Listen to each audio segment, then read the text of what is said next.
welcome to another stream. Today, I am joined by Rudy and Ted, the founders of Mizuchi. How are you guys doing today?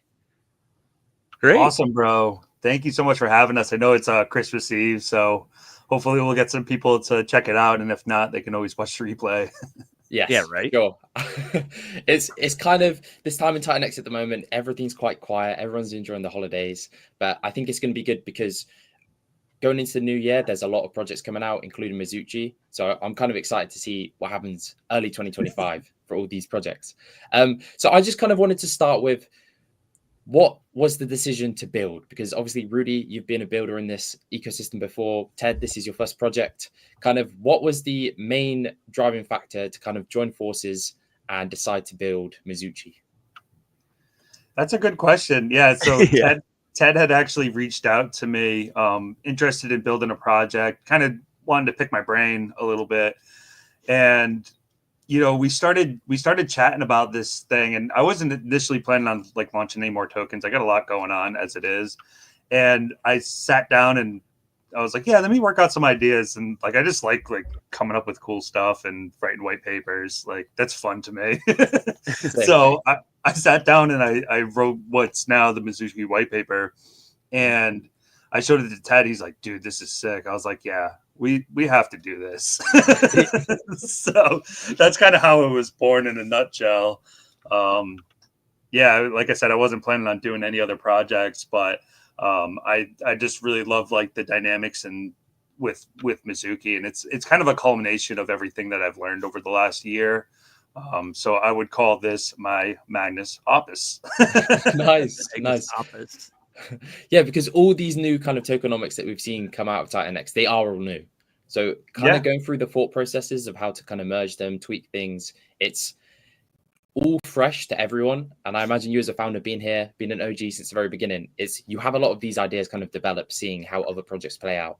And I think Mizuchi is a really good example of kind of a good innovation of a lot of different fronts using a lot of different projects ideas, but kind of like its own unique style that hasn't been seen before.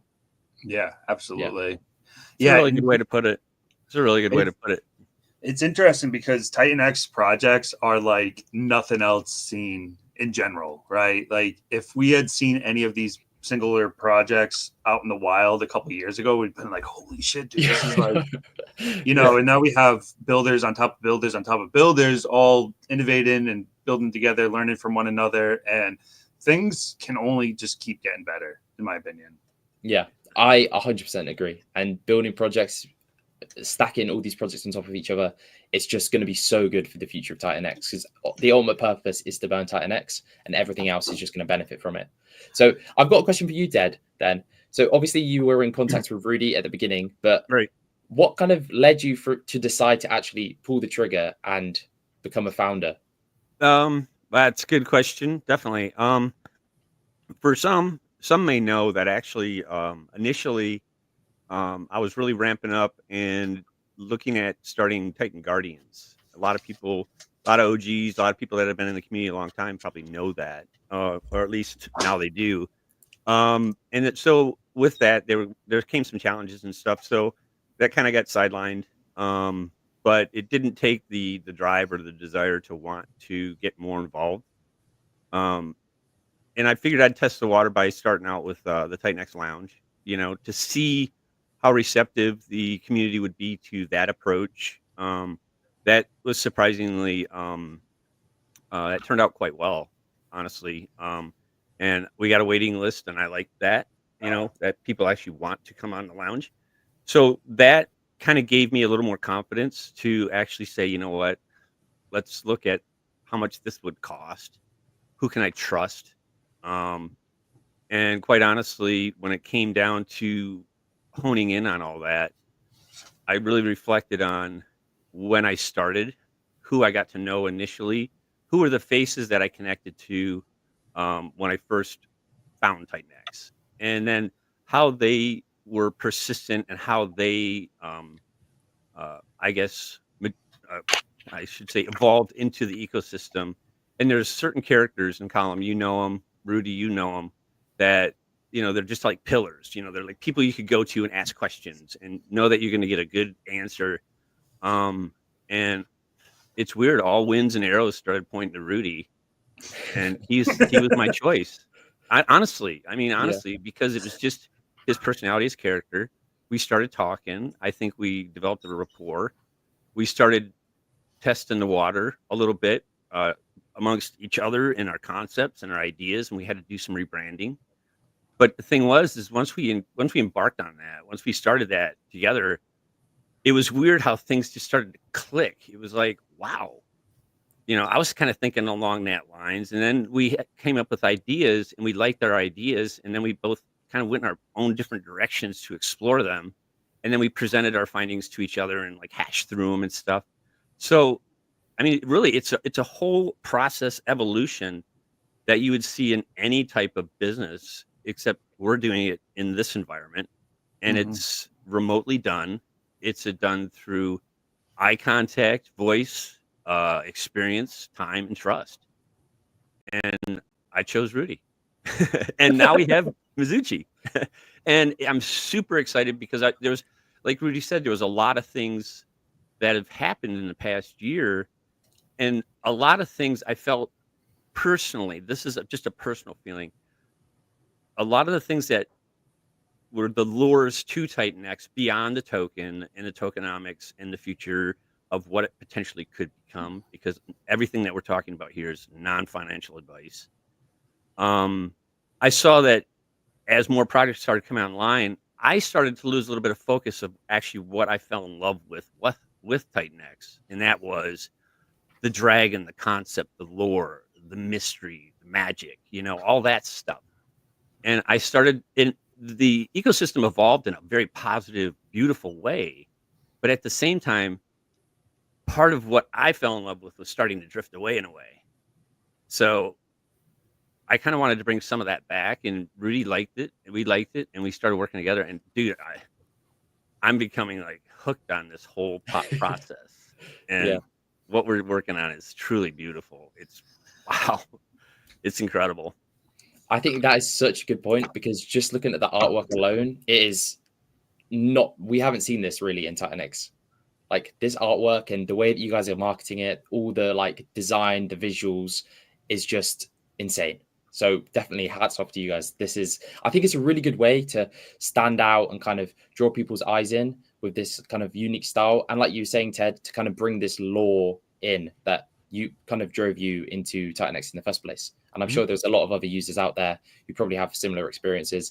They want something that they can connect more with. And I think Mizuchi is like a really, really good example of that. So would you say, Ted, you're more behind all the artwork, or is it kind of a joint effort between you guys? It's a joint effort. It really is. Rudy's got some sick skills. I will say that when it comes to dabbling with the pixels. Okay. Yeah. People dabble with the pearls on the piano, but Rudy's pretty good at it. But no, it's a combination of both. We're looking at. We really fanned out. We really reached out for different resources and technologies, and just really trying to push the envelope a little bit with the concept of what we're trying to present. In the probably I want to say one of the most elegant ways to do it, and also the design itself is again a collaborative effort about design for adoption and ease of use. Really, just so much thought went into it. Yeah. Yeah. Yeah, especially on the DApp side of things. Like I Yep. think like that's where it comes together for a lot of people. I was talking on the stream yesterday, but once people see how the DApp functions, like it makes 100% sense. The DApp itself is beautiful. Oh, yeah. It's a vibe. Like that's the best way I can explain it. And it's really interactive. There's a lot of pieces to look at. The stats are really clear. The ROIs, there's timers, there's this, there's that. So there's a lot built into the actual thought to make this as friendly as a user experience as possible. Nice. Yeah. And I think that's huge, because obviously people have to build trust, and a big part of that is the website. But if it's visual and people want to sit there, maybe look at the ROIs, I think the best job of this was Titan X. I remember just sitting on that website and looking at the ROIs of all your miners, just waiting. Even that there was 200 days left, you just sit there. And that feeling is like, yeah, I think all builders are trying to achieve that with their websites, to really make the users want to stay there, want to look at all the data, all the stats. So I think that's very important. Are you guys going to release the website kind of as soon as you launch, or are you going to slowly tease bits here and there over the coming We're going to weeks? release it as soon as we launch. We'll probably tease a little bit more. Like right now, the front end is still being built and tested. The design is basically done. But we want to make sure that we have like a complete and full product that's out there. That's understandable. So yeah, it'll be released when the website actually goes live. Yeah, nice. And I think, having good visuals, especially for a project like Mizuchi, is very important, because obviously you guys are focused around the NFTs and you want these NFTs to really, really stand out. And I remember, Ted, you spoke about the NFTs. Have you got an artist in to help with the design of all the NFTs, which sounds super unique? Yeah. Rudy's ready to kill me on that, but we're working our way through it. Yeah, so we do have an artist, and it's been a back and forth collaborative effort. Nice. A lot of revisioning, a lot of patience, I think, on Rudy's part on both sides, getting feedback from me, and also coordinating with somebody who, is completely 12 hours apart and speaks very, very little English, Yeah. So, he's pulling a lot of weight on that end. But yeah, we actually wanted to try and get away from the AI approach on stuff. We wanted to go back to a traditional, like, something that was, people can feel confident, like, wow, somebody really thought this through. Somebody actually made money doing this. An artist got to be creative to bring their designs to the world and stuff. So there's a lot of concepts behind this that to me mean a lot, and what it is that Rudy and I are putting into this. A lot of We people thought it may was really important. not care, but I do, because I want to be able to make as the best possible product we can. So yeah, every detail is being looked at. Yeah, we thought it was important to have some hand-drawn art versus just trying to like slap something together with AI.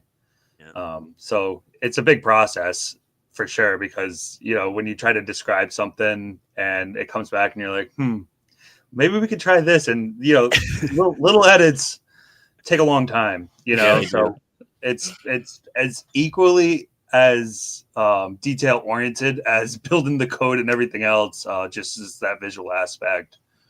Agreed. I agree.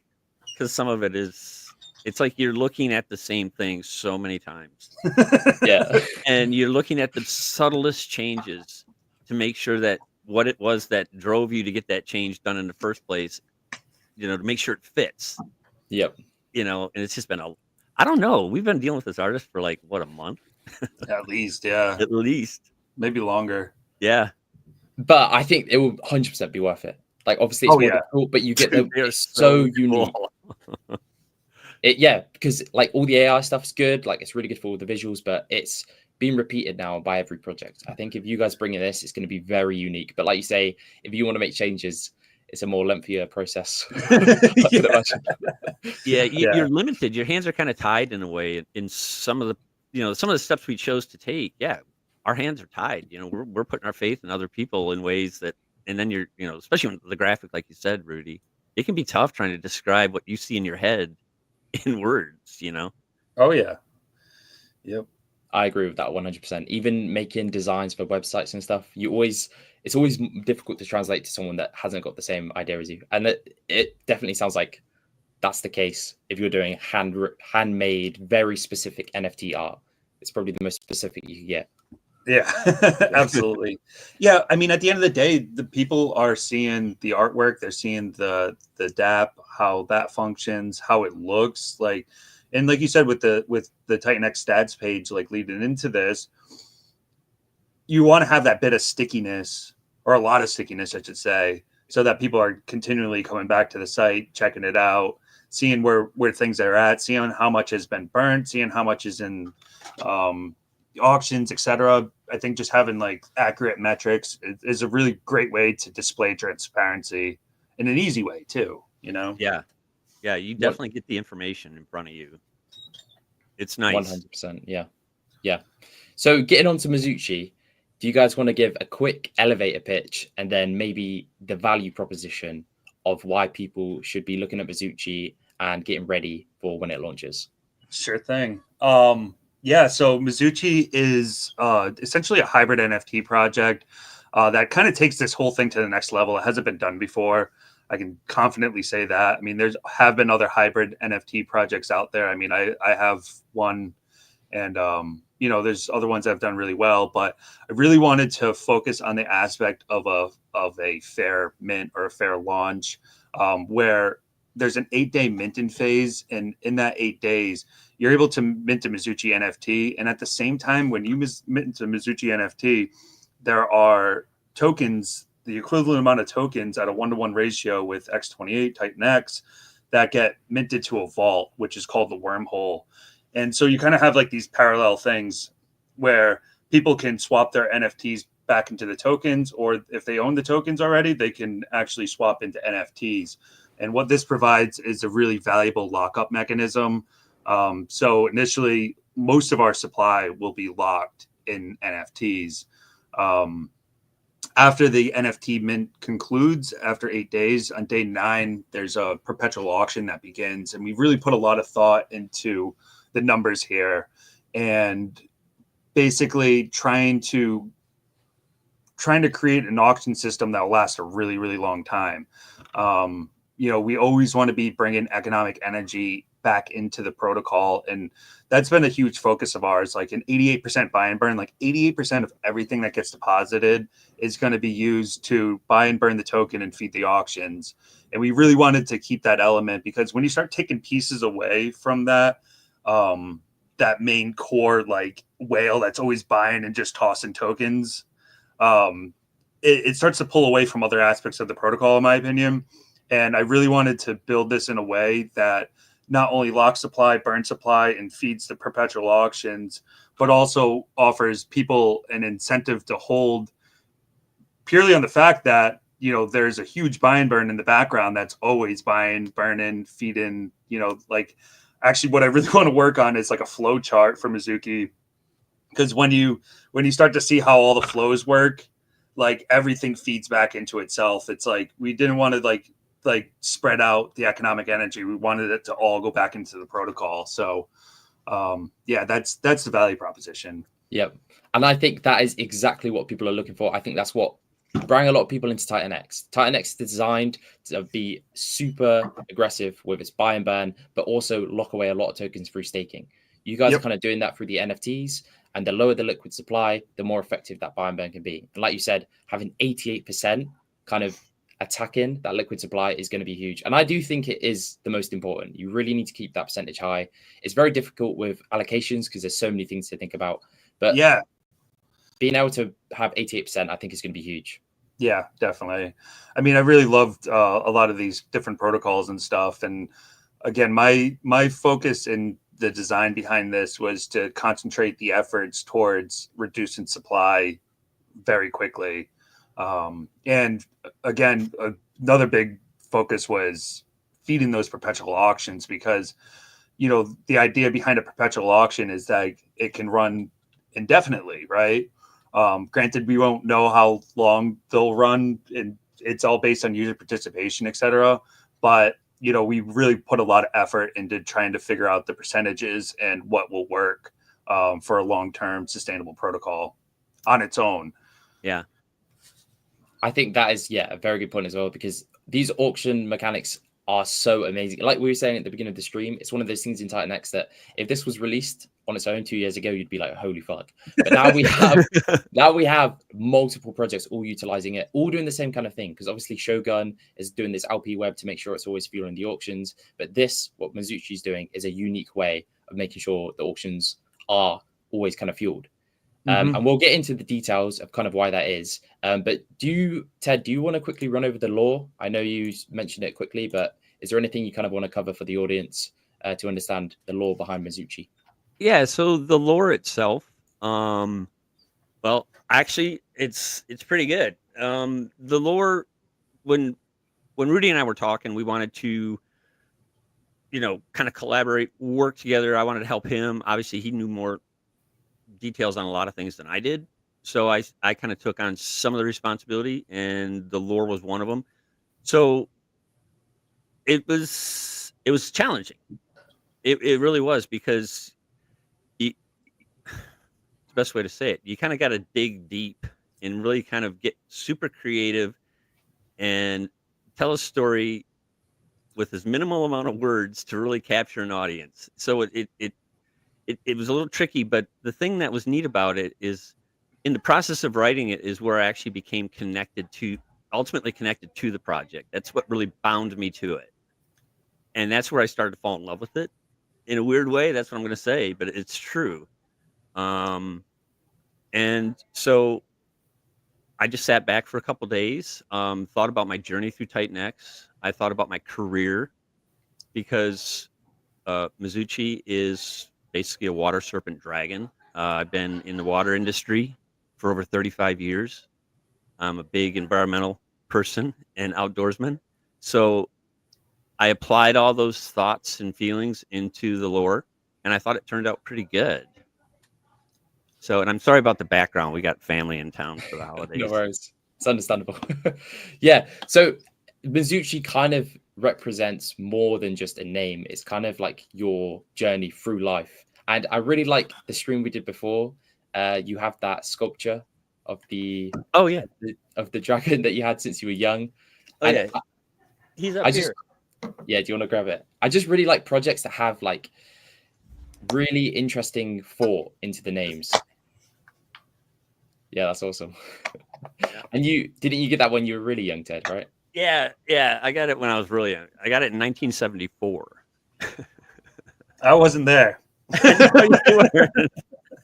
But no, it is funny, Callum. I wear my heart on my sleeve. I said it before in stream. And if you're gonna do something, pour everything you got into it. I mean, because if you walk away from it going, God, I wish I would have done that. There's always that what if moment. And in part, with working with Rudy and the artwork and the design and stuff, sometimes it's tough. You're like, yeah, I like it, but what about this? What about that? The back and forth. But in the end, I know that when we go live and we launch, that I'm going to be 100% at peace with our workflow process and our decision-making process, because I am really truly convinced that, this is a remarkably thorough project. A lot has been learned and a lot of boxes have been checked. And I know that when we go live, regardless of, the outcome, whatever it is, I know that I will be one fucking proud dude when this thing goes live. Absolutely. Yep. So yeah, I'll add into this too. We were coming up with concepts for Mizuki, and what it should be like, what should the story be. And there was something that Steve DeFi had actually said on one of his streams, and is like, it was kind of along the lines of like, DeFi is like water, and water always finds a way. mm-hmm. Like it just always kind of finds a way to trickle into place. And I had thought about that honestly for probably like 3 or 4 days. And I was like, you know what? I really love the concepts of liquidity, liquid NFTs, etc. Maybe let's try to like move in with this water theme. The dragons have always been a big piece of alpha in the Titan X community. I obviously have Titan Legends, and we have like Dragon X and all these things. And we just wanted to continue that story with the dragons. So yeah, that was a big influence there, is Mr. Steve DeFi. Yeah, I think that's such a good point, especially Ted, what you said, like you want to go all in on this. It's a really big decision, and just being like 100% backed into it in every aspect is the best thing you can do. And that is the most you can do as well, which is like obviously the best thing you can do for projects. And I think it gives investors like a lot of confidence as well. Do you guys want to quickly, sorry, if you want to add to that? No, thank you. And having Rudy, riding shotgun and everything, that's a huge help, because he has that experience in ways that just makes the experience that much better. And like I said, regardless of how this all ends up, I mean, the experience has been amazing, and I know that we're definitely doing everything we can to make it as That's sick as it can be. exactly. Yeah, I think it definitely, like, as we get into more of the tokenomics, it's gonna. I think it's as soon as you understand everything and it all kind of clicks together, you're like, it's kind of like a light bulb moment. But there are Yeah. quite a few moving parts to kind of Yeah, get to the users. But for do you sure. kind of do you want to start with? You touched a little bit about the minting during the elevator pitch, but is there anything you want to add? Yeah, so we can just kind of run through this. Essentially, Mizuchi starts off with an 8-day minting phase. We really wanted to keep a short minting phase so that we can, I think there's a bit of FOMO that kind of comes in with the shorter minting phase. So that was a big focus of ours, and we wanted people to have an equal cost basis. So when you come into Mizuki, you can use either ETH, Titan X, or X28, and it mints at a 1-to-1 ratio with X28, essentially. So basically, if you're entering in with ETH, it swaps to Titan X, converts to X28, and mints the Mizuki token. If you come in with Titan X, it converts to X28. So we're going to be burning a lot of Titan X in this process. Like, we wanted to make it streamlined so people didn't have to go, oh, what's X28? And they have to go to the DApp and try to learn something new. This is just, everything just kind of flows in one direction on the minting phase. So it mints at a 1-to-1 ratio for the first 8 days. People have to wait 24 hours from when they mint to actually be able to claim the tokens. And that's if they choose to. And essentially, if they choose to, and we'll get into this a little bit earlier, there's a really interesting mechanism here that almost works like a vesting mechanism, right?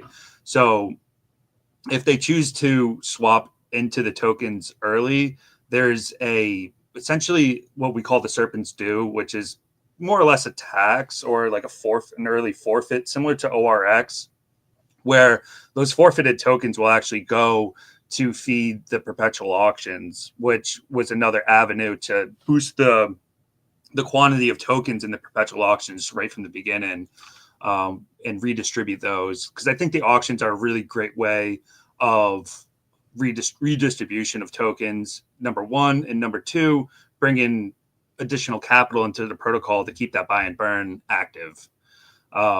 So yeah, that's basically how the minting will work. When you mint an NFT, there's an equal amount of tokens that are minted to the wormhole, which is that vault that I was talking about, and those become interswappable. So at the end of the mint phase, what will happen is that the smart contract will calculate the total number of tokens that were minted in those 8 days, and it'll actually mint an extra 22% to the perpetual auctions to give them that initial boost that it needs. So not only do we have the forfeits feeding the perpetual auctions through the Serpent's Due, but we also have the initial mint to the auction pool to make sure that those initial auctions particularly are hefty. And so it kind of, what it does is it kind of extends the minting phase out a little bit longer. If you didn't get in the first 8 days, well, you do have potential to get in on the auctions on day 9 and get a good chunk of supply that way. So for the auctions, it's only for tokens. It's not for NFTs. Correct. Yes. Yep. But true. Yeah.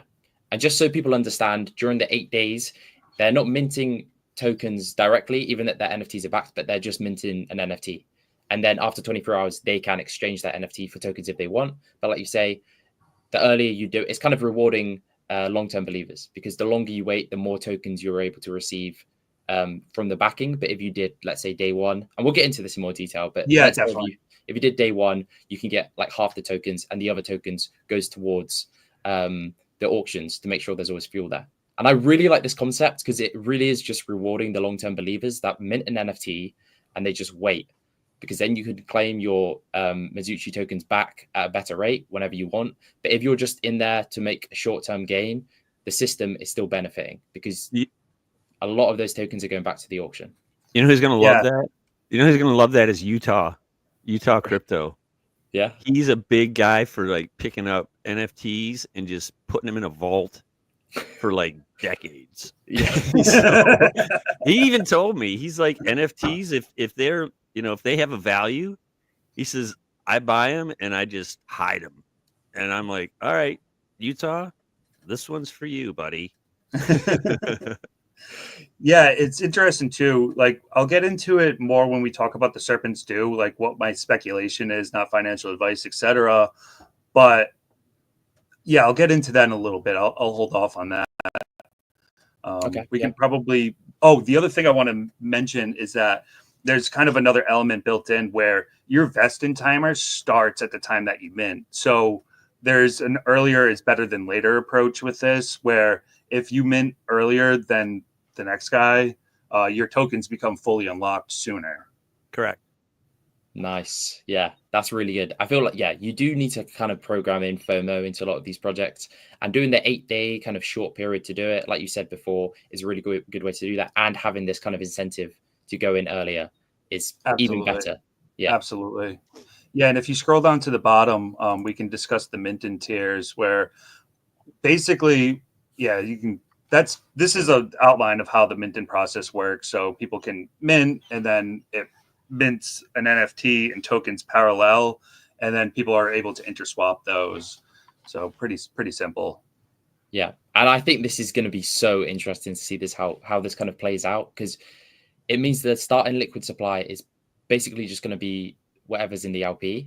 And Yeah. then if people want to sell out after the 24 hours, then they can, but then half of those tokens goes to fuel the auctions.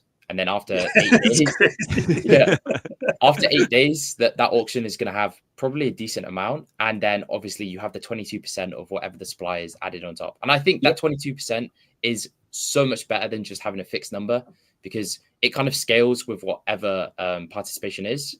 And Exactly. I think that, I've seen that with some other projects when they're just doing a fixed amount in, but it's so hard to predict.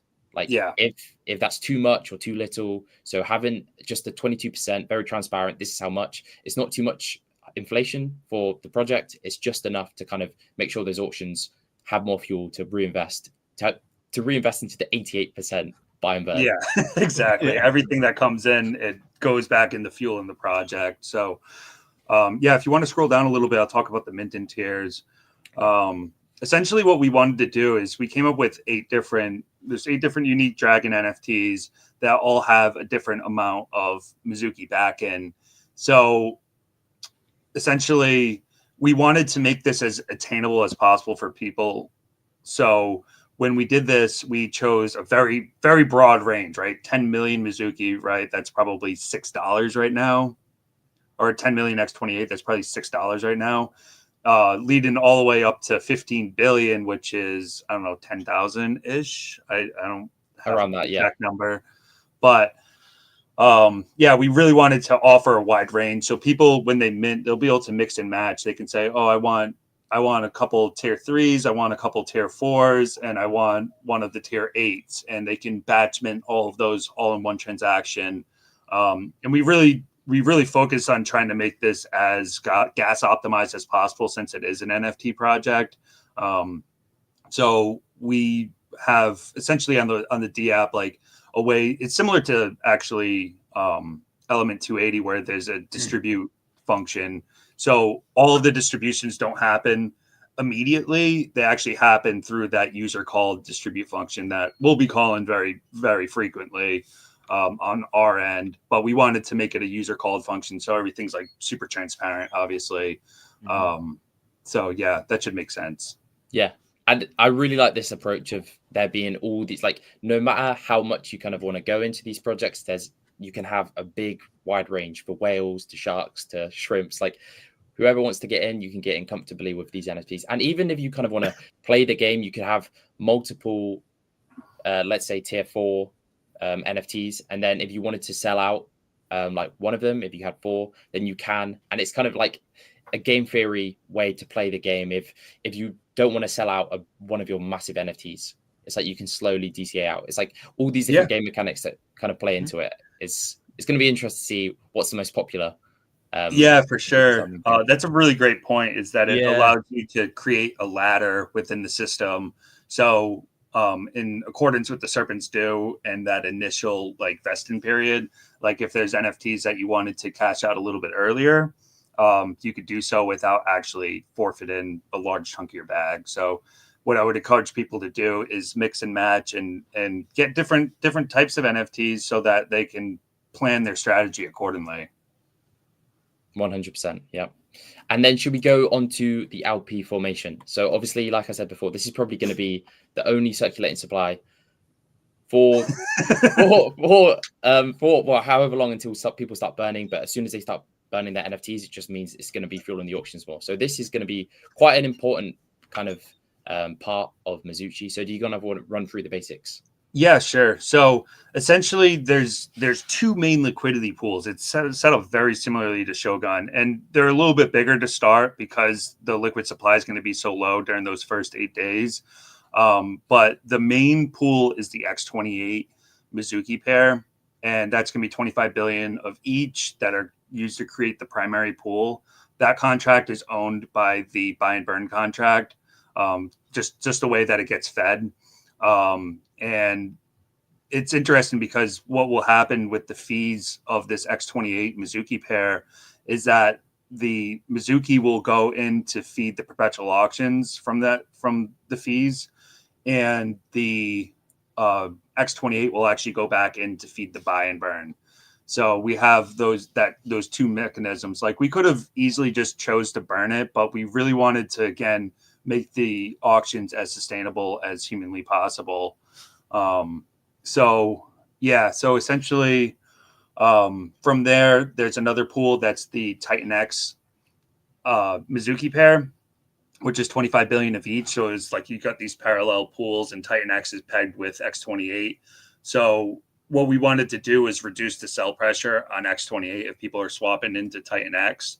And we have another mechanism built into the contract, which is essentially it's almost like an innovation of the buy and burn, where it's a liquidity injection contract. So when the buy and burn is running, there's 8% of that actually goes and feeds this liquidity injection contract, and it triggers very, very similarly. There's a user reward, but what that will do is it will purchase Titan X with the X28 and pair it with Mizuki by interval. It'll be triggered very similarly to the buy and burn. This is it's very, very similar to the buy and burn. And it will actually help to strengthen that Titan X X28 pair. So you essentially, the Titan X Mizuki pair. So essentially you have the buy and burn bolstering the X28 pair, and you have the liquidity injection bolstering the Titan X pair. So those are the two main pairs, and then there's a smaller pair with Legend X as a liquidity bonding strategy. And yeah, that should be pretty self-explanatory. Yeah, for sure. So everything that comes in, if it's Titan X, ETH, or X28, goes through the X28 system, and half of it obviously is burned. So you guys are going to be burning loads of Titan X. Yes. 25 billion of the first. So is that are you waiting for 62.5 billion to come in, or is it the first 25 billion used for the X28? It's the first 62.5. Yep. Okay. So you wait for everything to come in, then you form, I'm guessing, just one at a time. Yeah. So the first pair that's going to be created is the X28 pair. Okay. And then what we'll do is we'll manually create the Titan X pair and the Legend X pair. The Legend X pair is going to get burnt. It's going to be a V2 pool. Since we're not doing any of the fees, we just want those fees to compound there. And the Titan X pair will be owned by that liquidity injection smart contract, like I mentioned. Okay, yeah. And then there's going to be, you're talking about an LP percentage that's going to be coming through the auctions, that's going to be constantly fueling these liquidity pools to bolster them up. Yep. Yeah. Yep. Okay. And is that going to be split between, you said 50-50 between the X28 Mizuchi pool and the Titan X Mizuchi pool, or is it split between all three? So the liquidity injection is just for the Titan X pool. So since we have the buy and burn running through the X28 pair, you always have X28 getting injected this way, right, through one avenue. And then on the other side, you always have liquidity getting added to that Titan X pair. So the Titan X pair might actually be the biggest pair once it starts trading, theoretically. Nice. I'm not sure exactly how that will pan out, but I mean, there's going to be a very low liquid supply of Mizuchi in general. So it's going to be interesting to see how that flows. Yeah, for sure. So you have everything going through X28, and then obviously it's going to be sold into Titan X. Small amounts, right? Small amounts, yeah. Okay, yeah, very, very interesting. And I think that is the most important LP, in my opinion, with Titan X. Yes, definitely. It's gonna most users, most participation. If people want to get in and out easily, that's that best pool to have for sure. Absolutely, yeah. Like I said, it's a very similar setup to Shogun, where there's different mechanisms bolstering the pools in different ways. Yep. And you guys, you guys are going to be burning a lot of Titan X. Yeah, a lot. That's the idea, with people especially getting in with ETH and Titan X. It's a straight shot, and we wanted to make it as easy as possible for people on the front end, so they didn't have to do multiple swaps to get into the project. We wanted it just to be like, okay, you can do X28 Titan X or ETH. Yeah, right. Hit it. Yep. Which I think is going to be huge, because if users come in outside the system, they don't even need to understand Titan X, X28. That's they it. Can just see ETH. They can eat now and read later. Exactly. Yeah, for sure. Yeah, and I think this is going to be really interesting, especially having that kind of strategic liquidity pool with Legend X, because if Legend X does do really well, which I like Legend X, I think it could, that liquidity pool is just going to grow and benefit Mizuchi massively. Absolutely, yeah. For sure. So should we move on to the 88% buy and burn? This is sir. This is I think one of the best things you could have for just getting the message out there. Just force this down on social media. Just say 88% buy and burn. I think that's how you get a lot of people interested. Yeah, dude. Absolutely. This is going to be huge. Yeah. Do you want to run through how? Because the liquid supply is going to be so low from the onset as well, that buy and burn should be really effective. We're not necessarily trying just to soak up excess supply. What we're trying to do is add programmatic buy pressure to the protocol through this mechanism. And granted, we could have made some other allocations. We could have done like a reward system, etc. But we really wanted to condense the economic energy into this buy, burn, and fuel, because the idea is not only to feed the auctions, but also to reduce the supply of Mizuchi. So essentially 88% of the X28 that comes in through the NFTs and the perpetual auctions go to feed the buy, burn, and fuel. Every time that buy, burn, and fuel is triggered, 42% of the Mizuchi tokens are burned. 50% is sent to Mizuchi's Hoard, which is the perpetual daily auction system. And then 8% is used to feed that liquidity injection with the Titan X pair. Nice. Yeah. What we just covered before. And is the buy and burn based around a kind of decentralized style similar to Vault, or is it more Titan X style where you can kind of change it depending on participation and the amount in the buy and burn? That's a great question. Yeah. So it's a hybrid between the two. Yep. Okay. And I'll explain. So essentially what we're trying to do is we're trying to find an equilibrium between the buy and burn utilization on a daily basis and the auction utilization on a daily basis. And theoretically, if we're able to feed the auctions enough, like the system should run perpetually, and it's all a matter of finding this equilibrium, right? So what we did is that we programmed essentially into the contract. There's two essentially admin keys, right?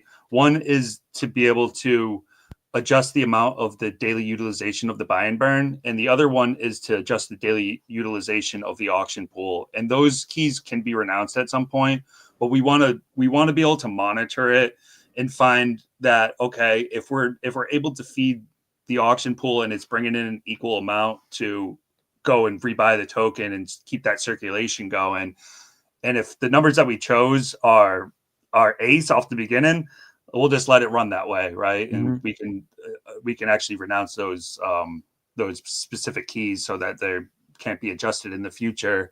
But we really wanted to at least offer ourselves a little bit of control. What this will do is the buy and burn is triggered very similarly to Vote. There's 288 intervals in the day, and every 5 minutes this thing can be triggered. So there'll be essentially at the beginning of the day there'll be like a chunk that's set aside to use in the buy and burn, and then that will get pared off as people are triggering the buy and burn throughout the day, and the periods will accumulate as well. So it's very similar. It's a familiar mechanism. But again, we're really trying to find a balance between the buy and burn and the daily auction utilization so that auction's always getting fueled.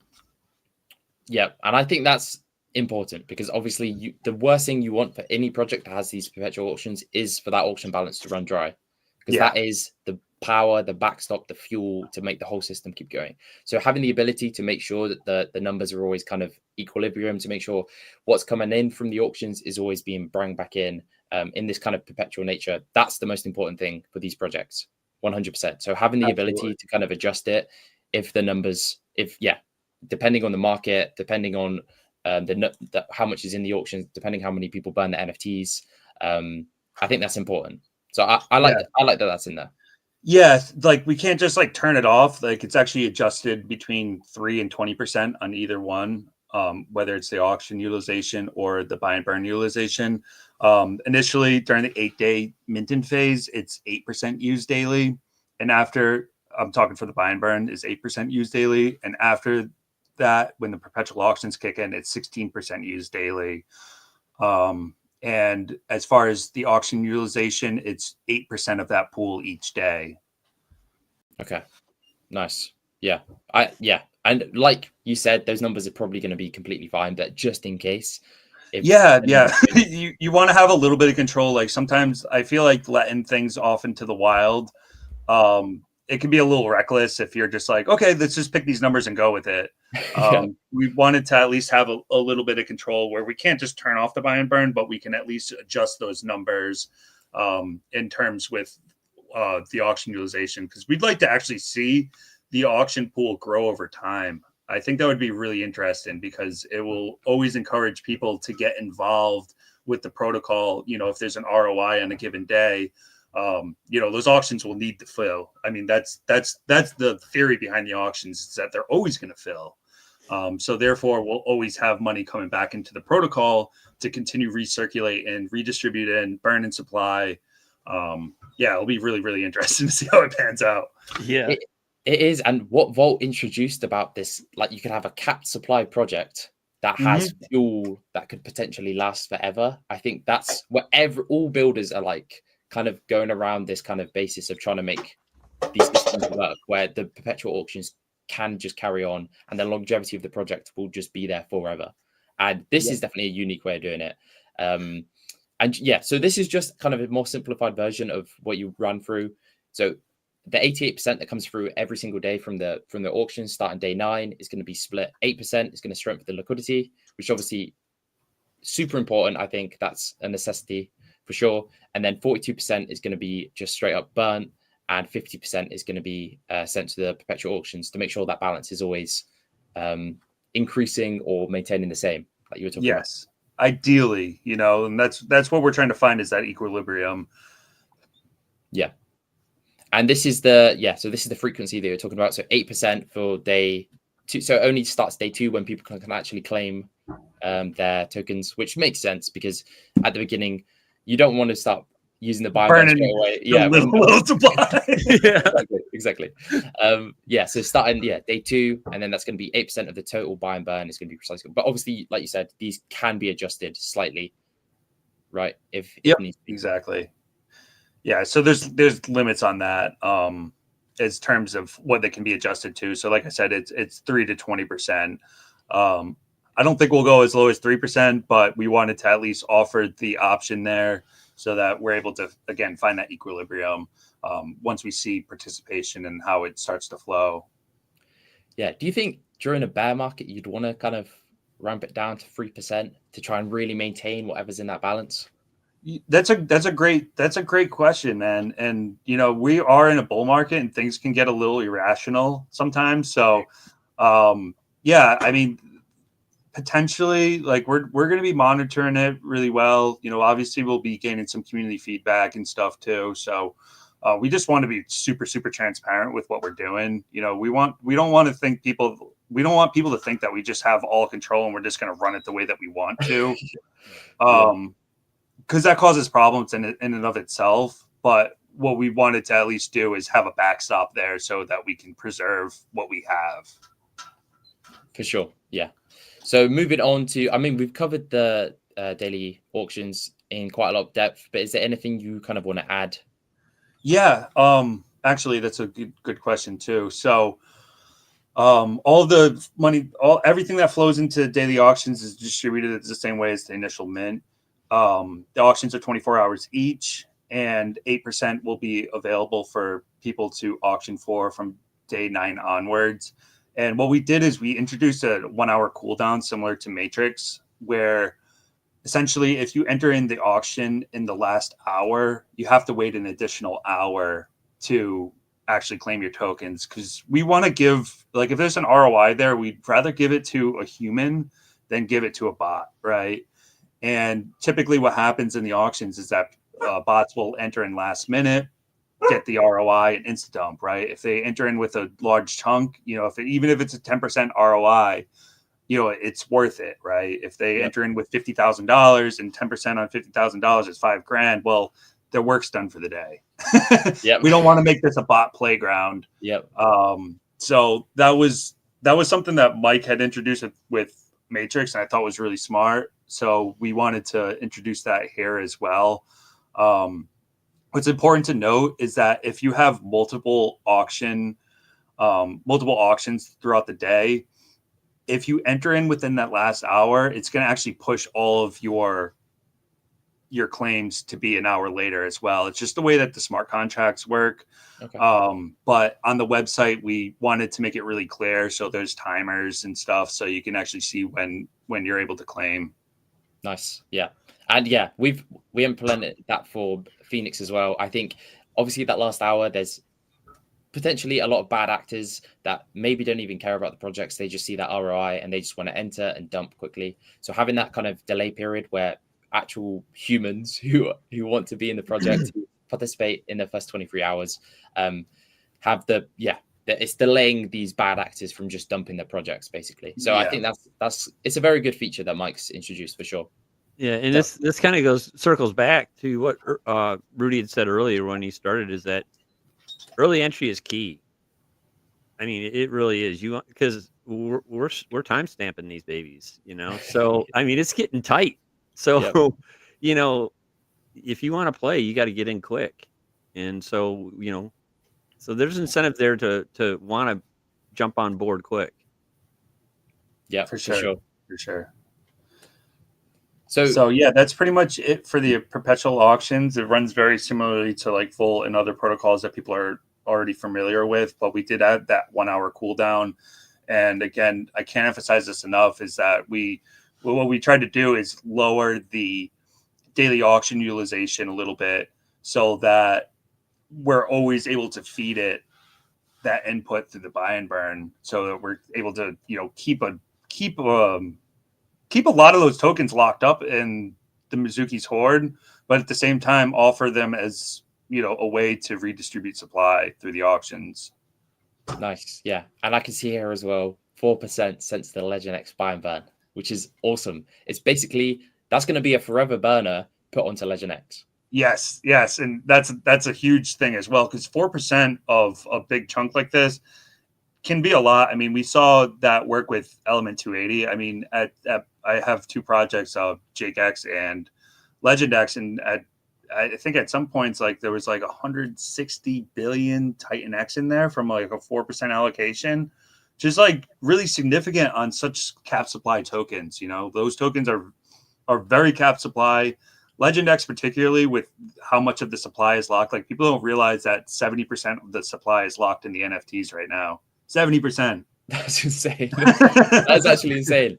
Yeah, and so it's kind of this whole process as well, which Mizuchi's probably going to be able to see, but that's going to be the same for Legend X. You have this forever burners, and maybe 4% doesn't sound like a lot, but this is daily auctions. So it's 4% every single day is being sent to buy and burn the small liquid supply left for Legend X, which is just, both of these are going to, like Mizuchi and Legend X, are both going to benefit from this similar way of having majority of supply locked, small liquid, and then a lot of buy and burn pressure. Yes. So I like that that's added in. And I think, you want to add these burners, especially when they're like Mizuchi's like this, when it's going to be there forever. It's going to be so beneficial to have burners like this on projects for sure. Yep. Absolutely. And then, you want to cover this quickly? Yeah, so I talked about this a couple times, but essentially the daily utilization of Mizuchi's hoard may be adjustable from 3 to 20%. Oh yeah. And that's essentially so that we can find that equilibrium with the buy and burn utilization. Okay. Yeah, makes sense. Now onto the NFTs, the token swapping. So if I understand correctly, you can swap your your NFTs to tokens, but you can also reversely switch your tokens to NFTs. Correct. Yes. Okay. Yep. And the thought process behind that is just if someone goes through the auctions and they get a lot of tokens, they can easily lock it up into NFTs. And it's an easy way if they maybe want to transfer them or they just want to hold. If they want to hold for a long period of time, this is like an easy way to kind of store that value.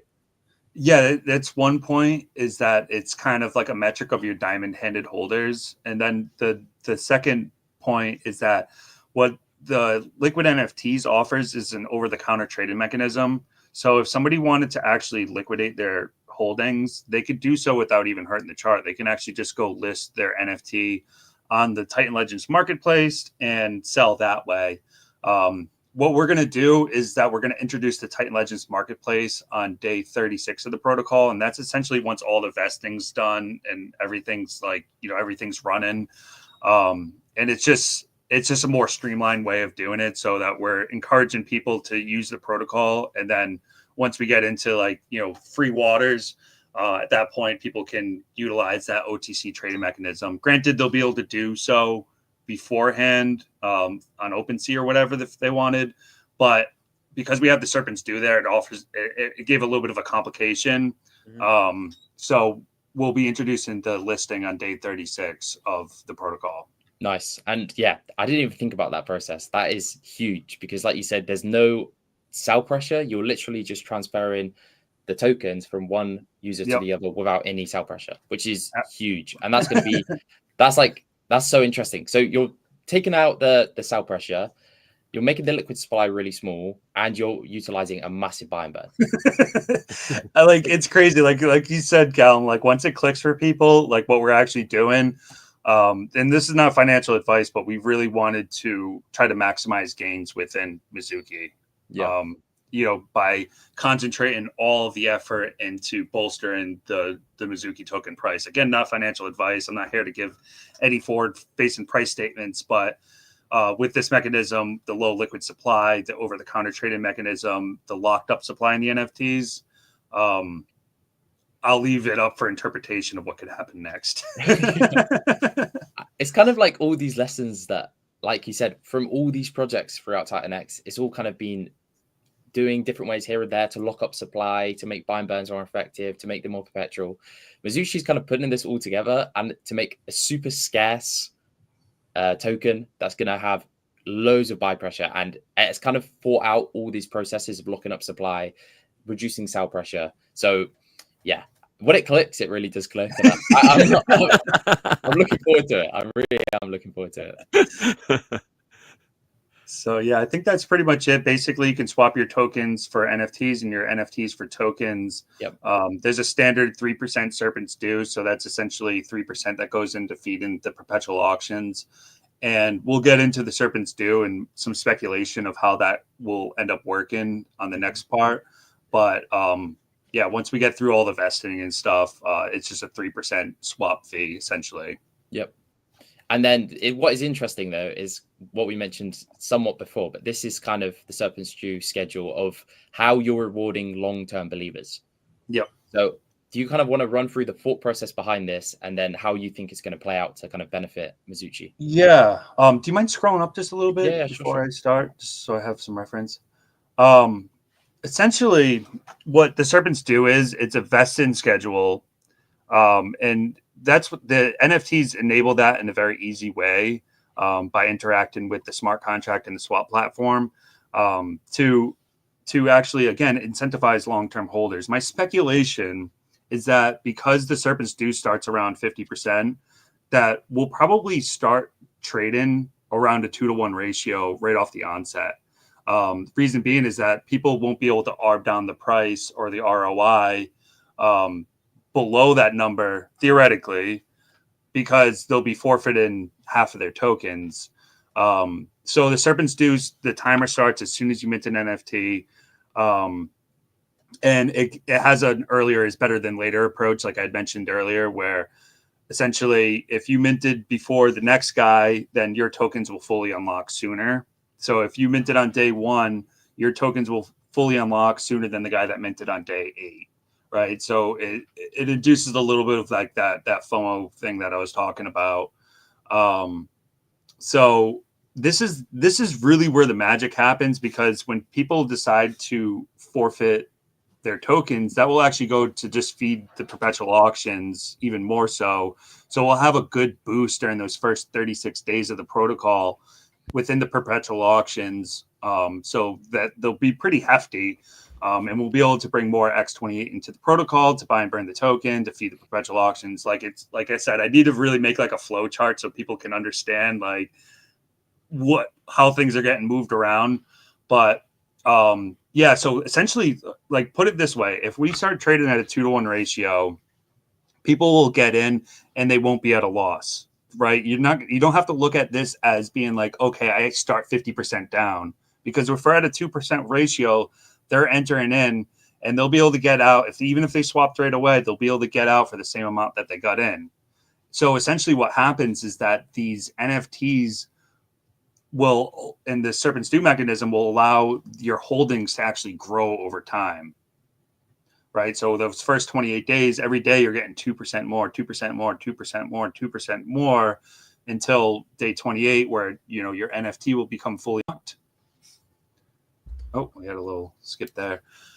So yeah, it's a really interesting mechanism. It's very similar to the ORX drips.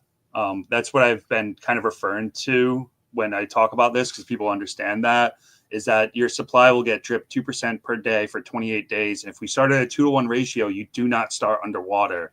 If we start trading at 2-to-1 ratio, you'll be able to get out what you got in, but your NFT or your token holdings will grow over that initial investing period. So yeah, this was a really smart way to do it. It encourages people to hold on for a longer period of time, let the protocol breathe, keep the liquid supply really low. Yeah, there's a lot of thought that went into this, and I thought it was super important to have something like this, because there's a lot of people in crypto that just want to get in and get out, and we really wanted to make a way to incentivize people to hold for a longer period of time. And I'm not asking somebody to hold for a year. If you want to hold for a year, great. I mean, I think that this protocol will do really well on its own. I really wanted to create something that was sustainable on its own versus, having to build other protocols to help it out, et cetera. Like, theoretically, like, the way that this is set up, like, it should sustain for a really, really long time. And we'll be monitoring that as the days go on too. So yeah, this is really, really interesting. And once people understand the dynamic of the ratio trades, they'll see like, okay, well, if we're trading at 2-to-1 now and this thing goes up, like, even if I do forfeit tokens, like, I'm still in profit, and that still goes to feed the Mizuchi's hoard, and it all just goes back into feeding the system. Yep. I love this idea. It's basically like you're utilizing the sniper bots, which obviously whenever a project launches, there's the liquidity pool is quite small. It's really easy to push up the price, and there's always bots that come in and do this. You're utilizing it because it's basically setting the floor price 2x higher, because the only reason it would make sense to kind of sell your NFT is if you can make that profit in between. So it kind of sets this floor price really high, but then also, if it is profitable to do so, to sell your NFT, it just means that half of that's being used to fuel the auctions. So it's like, it is really, really sick. And then even if it wasn't profitable, let's say, the liquid supply is going to be so small, it's going to be very easy for that buy and burn to push back up to kind of reach that ROI level, so people can always get in and out, which is, yeah, it's kind of like what E280 did with utilizing the YAR bots. This is kind of utilizing those initial sniping bots that are going to kind of explode the LPs like they do for every project. And this is a way that it's going to set the floor price way higher. Really quickly. Yeah. Really quickly. I mean, I'm just going to say, like, you're going to want to mint and not buy on day one because the liquid supply is so low. But, as we can expect, is that there are going to be buyers and stuff. And I think it'll be really easy for us to find that 2-to-1 ratio during that first 8 days. And then after that, it's off to the races. Yep. And then if you're a long-term believer, you can just wait for the 28 days and you can get out and literally get 97%. And obviously the 3% goes to fuel the auctions even more. So Yep. yeah, like if you're a long-term believer, this is amazing because you know that there's going to be lots of fuel for the short-term players when they exit. They're still fueling those auctions for afterwards, which means your bags are going to grow, because if there's more in the auction balance when they do start day 9, that means there's way more fuel to push up the price of Mizuchi theoretically. And then when you do want to claim, let's say it's day 28 or day 50, you know that there's a lot of fuel in that auction balance, which has just been helping Mizuchi's price kind of appreciate your tokens that you can claim basically 100% of after that period. We want to have a nice looking chart. You know, I expect to see like that flat line 8-day period where people are trying to arb the price and such. But after those 8 days, like, again, it's off to the races. Like, we've seen how like those perpetual auctions can tumble and get out of control really quickly. And then it brings in more capital as the price goes up, and then you're redistributing the supply. So again, not financial advice. Anything could happen, but you know, on the back end, we're putting everything that we can, not into only the theory, but the code, you know, the auditors that we're working with, the testing processes that we're going through. We're really trying to check every box here. Yep. I really love this concept because obviously there are always short-term players that come in just to try and make quick ROIs, but in this way, it's forcing them to benefit the protocol. Yeah. Massive, Everything forces them to benefit the system. Yeah. And it benefits them as well, you know, holding on for a longer period of time. You get a larger portion of the supply. And yeah, it'll be really interesting to see participation in the first 8 days. I mean, that's going to really set the tone for how this is going to continue to run for as long as it will. Yeah, it's going to be interesting. I'm excited. What's important to note too is that on the DApp, like when you go to mint NFTs, there is an ROI calculator there, and that ROI is going to probably not fall below 100%, right? Because that ROI doesn't necessarily take in consideration the serpents due. So theoretically, that will never fall below 100%. So I'm hoping that brings in a lot of people to want to participate and hold. You know, even if they ape first and read later, they read later and they're like, oh, okay, now I get it. You know, like you said, dude, like once it clicks, it clicks. Yep. I definitely understand, Ted, why after you read this, you were like, okay, I need to join forces to make this happen. It all makes sense now. Yeah, it's kind of savage. I'm not gonna lie, but yeah, we want, like, for myself, like I'll just talk from my own perspective. Like I've put some awesome projects out there and been like first mover, and like I've really wanted to put something out there that showcases my skills and what we've been working on. And I think that this really covers and checks a lot of boxes, and it has a lot of thought into it. That should make this really interesting, you know, and hopefully paint a really nice chart. Like I'd love to see us have one of the nicest charts on Titan X. I mean, it sounds like it's gonna. I mean, like obviously we have no idea what the market's gonna do, because like that water analogy, like it kind of just all falls into place and settles in. But definitely from like when you're thinking about all the way that these mechanics are going to work, it definitely is very bullish, in my opinion. Very bullish. Yeah, I'm interested to see, like I said, that those first 8 days are going to really set the tone. And after the 8 days, the auction system is going to continue to set the tone. And if the price gets pushed up once the auctions kick in, then that's just more X28, more Titan X that gets burned, more fuel for the perpetual auctions, more burns. Yeah, it could be really crazy. I don't know. Again, not financial advice. I'll say that 9,000 times, but yeah. And that's even more bullish, is that the amount of Titan X and the amount you're going to be contributing to the entire Titan X kind of ecosystem is going to be huge. Yeah. And you also have all these tokenomics behind it. That's like, it's not taking any economic energy away from the protocol. It's still all being recycled, utilizing a massive buy and burn. This is definitely, this is going to be very interesting. It's all about the programmatic buy pressure, right? Like we're trying to program buy pressure into this, and whether it's getting burnt or recycled, it doesn't really matter. Is that you always have that on the back end, continually buying the token, raising the floor price, etc. Really, I really believe this protocol could bring a lot of excitement to Titan X. I mean, really, I think it could because I agree. it's designed to pop. I mean, it's fun. So Rudy really crushed. Really crushed it. Yeah. I had a lot of Yeah. fun with this one. Yeah. Still having a lot of fun. Is there anything we kind of missed in the white paper that you'd like to cover or really focus in on again, or do you think we've done a good job of kind of covering the basics? Let me try Or to not even the basics. We did some good detail, I think. Yeah. Like again, I'll just emphasize, the Serpent's Stew is a way to grow your holdings over time because of the ratio. Again, we should trade at a 2-to-1 ratio. You'll come in, you won't be underwater, and you can just honestly watch your holdings grow over the initial launch phase. So again, earlier is better than later. Your tokens will become unlocked sooner if you get involved sooner. But your best, again, not financial advice, but your best bet is to get involved with the mint. Everybody has an equal cost basis to get in. And that's the best way to get involved. And after that, the auctions will be up for grabs. That'll be a really interesting to see how it unfolds. As those auctions fill up, there's always fuel going in to buy and burn the token to replenish the auctions, etc. So we really wanted to put a heavy emphasis on that. So yeah, just quickly covering that again. So if someone did participate day 1, they have to wait 28 days. But if they participated, let's say day 8, they have to wait 28 days from day 8 for Correct. for the best ratio. Okay. It's all time stamped. Yeah. And it's really, we try to make it as clear as possible on the D app. Like when you go to see,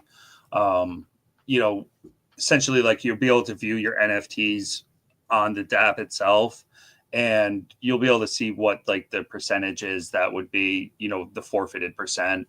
We really wanted to try to make that as clear as possible. So yeah, that'll be cool for people to be able to interact with and see actually their holdings grow every day.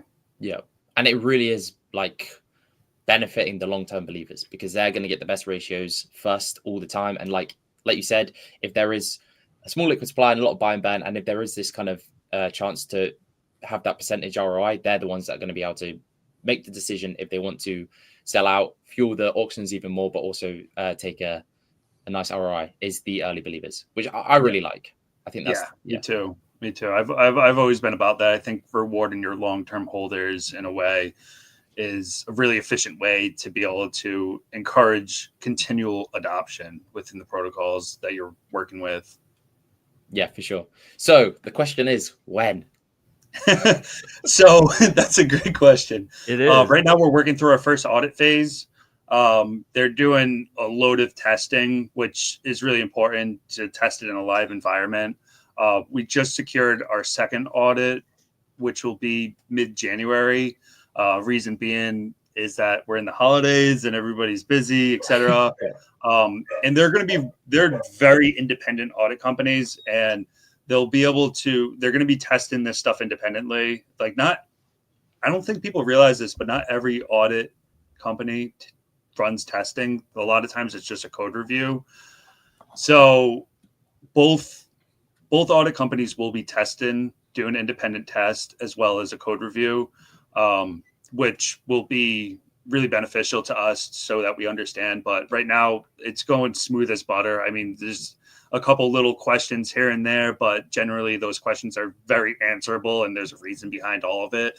The dev that we're working with is fantastic. He's always available. I can always ask him questions, and if I need to change anything, he doesn't kill me. So exactly what you want. Yeah. Dude, he's great, man. He's so awesome. Cool. He's just chill too, man. Dude. It's like if there's an issue, he's just like, okay. Yeah. And you can just see him grinding, and he's like, all right, I think I got it. I mean, he's just so laid back. He's great. Yeah, he's cool. I got really lucky meeting him, and he's like one of those people, like I'd literally send him $1 million, like no strings attached, and say, hey, I need this back in 7 days. And like, I know it would be there in 7 days. So I'm convinced. That's just the level of trust that we have with the people that we're working with. I've worked with some of the auditing companies before. One is a new auditing company that I haven't worked with, but they're highly reputable. You know, they're going to be running a lot of testing. And yeah, we will have a really good product at the end of this, which I'm excited for.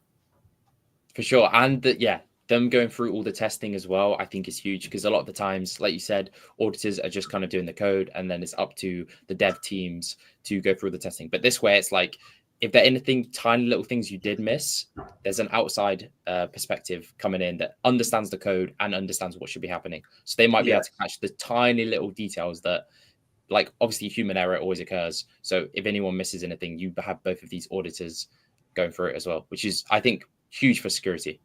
Yeah, absolutely. The testing phase is so important, because that's testing things in a live environment, is where you're able to understand how these things flow. I keep on using the word flow, but it's really important with this protocol, particularly because there's a lot of flow going on. And again, I'm going to make a flow chart. I'm like, got it in my brain. It's just like how to put it on screen. Yeah. So just to cover what Mizuchi is again, it's going to be everything that comes in is going through X28. So 50% of all the Titan X or Ethereum that comes in is going to obviously be turned into Titan X, but then burn. So you guys are going to be burning a shitload of Titan X. Yep. Majority of that is going to be used as a buy and burn, but all users mint NFTs, so they won't have liquid to begin with. So the liquid supply at the very beginning is going to be so small, and the long-term believers are benefited more. So if you wait over the 28 days, you're able to unlock more of the tokens. If you do it sooner, it means you can still unlock a majority of your tokens, but there's a higher tax, you'd call it, that goes to fuel the auctions even more. And obviously if there is an ROI to be made, that's going to happen. But that just means the auctions are going to be fueled for even longer, which I really, really like. So it's kind of like the vault mechanics with NFTs that take liquid supply off to make the buy and burn more effective and to make the whole project kind of last even longer. Yeah. There he is, Rudy. There he is. You're really good at that, Callum. Callum, you're really, really good at doing what you do. Yeah, dude. I think it's the nailed easiest. It. Yep, there he is. It's the easiest way to communicate it, I think, is just comparing it to different projects that have been, because that's what people have understanding. Because when you first look at all the tokenomics for Mizuchi, it's quite a lot of moving parts, but when you really understand it, that's it. It's just going to be really low liquid supply, huge auctions with huge balances, and insanely aggressive buy and burn, which is basically everything we've seen bullish in this ecosystem kind of come into one. Low liquid supply, aggressive buy and burn, long-term believers are rewarded as well. So I like to say it's like Inferno Volt and with an ORX strip and Titan Legends on crack. Or on steroids. Yeah. And obviously Legend X is also going to have 4% that goes towards their buy and burn, and they have 70% is locked. I didn't even know that. That is insane. That is really insane. Yeah, we burned 10%, 70% is locked of the current supply.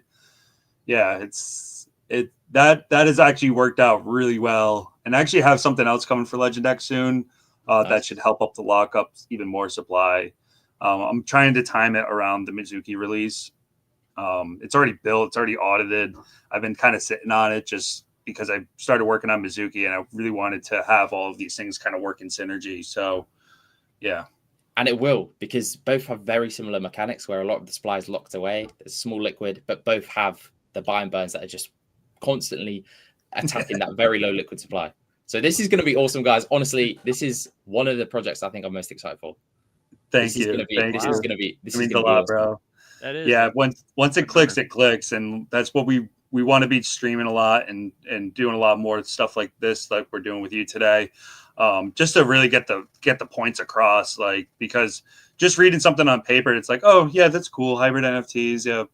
But once you understand the mechanisms and how everything really fuels to ultimately result in price appreciation, yeah, that's when it really clicks. And people like when price go up. So yeah, I like that too. Yeah. And if you guys want to jump on a stream again when we get a little bit closer, because like you said, it might be towards the end of January, maybe early February, depending on how quickly the auctions go, right? I mean, the audits. Yeah, exactly.